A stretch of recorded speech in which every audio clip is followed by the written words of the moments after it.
Estimados ciudadanos, en mi calidad de presidente de la República y basado en la ley, quiero decirles en primera instancia que estoy a favor del espíritu del decreto 15-2020, del espíritu. Pero tenemos que entender que para el gobierno es prioritario atender a la población que está siendo afectada por esta crisis y garantizar la continuidad de los servicios esenciales.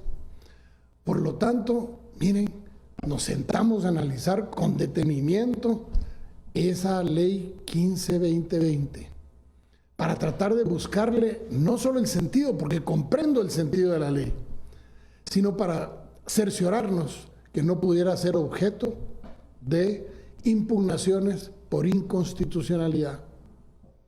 El decreto 15-2020 aprobado por el Congreso de la República contiene aspectos técnicos que hacen inviable su aplicación, así como hay disposiciones que vulneran la Constitución Política de la República de Guatemala, lo cual haría que sea una ley que nazca muerta. Primero, el decreto no es claro al indicar quiénes son los usuarios que deberán gozar protección, y les pongo un ejemplo.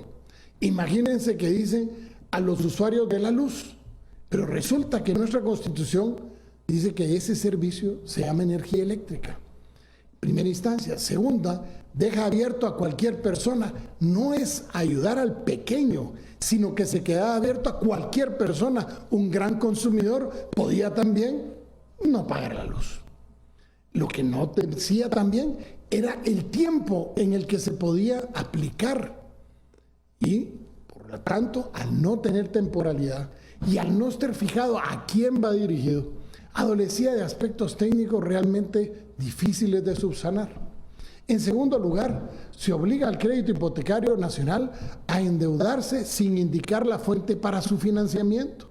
Es decir, le dicen, usted crédito de crédito a las empresas, pero no dicen de dónde va a sacar el crédito hipotecario nacional del dinero, lo que ponía en grave riesgo a ese banco y hacía, según la normativa de la ley de bancos, que tuviera que aprovisionar el 100% de los créditos que dieran, porque no había otra manera de poder solventarlo y por lo tanto tendríamos en riesgo la estabilidad del banco.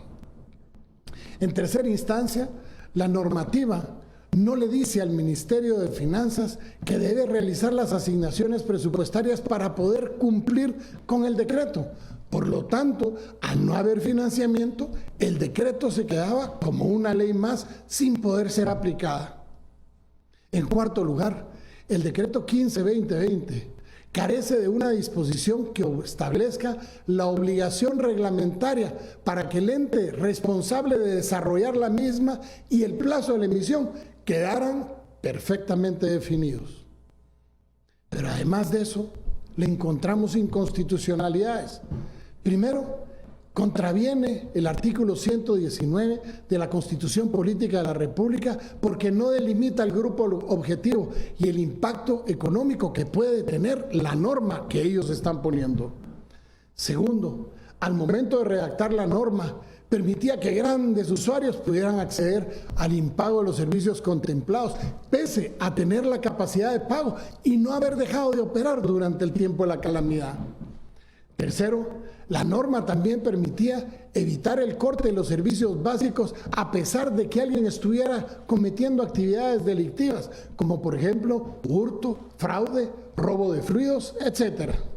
En el artículo segundo, en lo que respecta a los servicios básicos, contravienen los artículos 15, 43, 44, 119, literal M, el 240 y 253 de la Constitución Política de la República de Guatemala.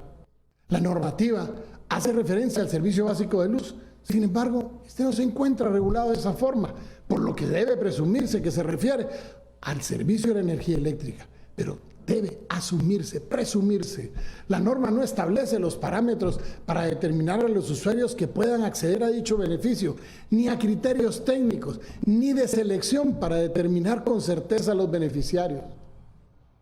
El plazo establecido carece de certeza debido a que contraviene el artículo 15 de la Constitución Política de la República de Guatemala, pues la ley no tiene efecto retroactivo, salvo en materia penal cuando favorece al reo, y esta no es materia penal, y al volverla retroactiva, hace inmediatamente que viole el artículo 15 y por lo tanto es inconstitucional. El plazo para los convenios de pago con las entidades prestadoras de servicios no es congruente, ya que no se determina cuándo los usuarios deben suscribir esos convenios. Y respecto al crédito hipotecario nacional sobre un fondo específico, se incumple con los artículos 119 y 240 de la Constitución, ya que no fija un límite de los recursos que cubran dicho fondo y tampoco establece, de nuevo, la fuente de financiamiento. En el artículo 4, en las condiciones de los créditos, contradice al propio artículo. Dice esa misma norma, ya que solo regula las condiciones de crédito para el servicio de agua y deja sin establecer lo relacionado a los convenios de pago para los otros servicios básicos. Contraviene las disposiciones dictadas por la Junta Monetaria al omitir el incumplimiento de las facultades constitucionales que le confieren a dicha Junta. Vulnera la supervisión ejercida por la Superintendencia de Bancos al imponer que los créditos sean otorgados sin mayores trámites en menos de 5 días. Además, no hace referencia a la situación de las municipalidades responsables del servicio de agua potable ni a las concesiones. Y aquí permítanme aclarar algo. La ley dice para las empresas de servicio de agua potable. Eso implica ¿a quiénes? A las de garrafón, a las de botellita o a las de agua entubada. Nosotros suponemos que es a las de agua entubada, pero al dejar abierto cualquier empresa que ponga el agua potable en garrafón tendría derecho también, al igual que una municipalidad. Por lo tanto, la norma no es congruente. Yo estoy consciente de la necesidad de garantizar la continuidad de los servicios básicos y para eso el gobierno hizo una propuesta para resolver estos aspectos, de manera que se cuente con un instrumento técnico y legalmente viable que atienda al espíritu de lo aprobado por el Congreso de la República. Y les quiero decir algo. Antes de decirnos que estamos en contra del pueblo de Guatemala, permítanos, entren a la página del gobierno, lean el proyecto de ley nuestro y compárenlo con el proyecto de ley del Congreso de la República. Lean la presentación que va a estar puesta el día de hoy en la página de gobierno para que ustedes se den cuenta que lo que estamos diciendo es hagamos la misma norma, que sea, defendamos los intereses del más pobre, pero ojo, defendámoslo correctamente, porque hacer una ley que va a resultar inconstitucionalidad podría resultar en una burla para el pueblo de Guatemala, que lo último que quiere es estar siendo burlado. Señores, vete la ley, no el concepto. El concepto está en la propuesta de una ley que es efectiva, que protege a la persona, pero sobre todo que hace y le da certeza jurídica al usuario y al responsable de brindar el servicio. Que Dios bendiga a Guatemala.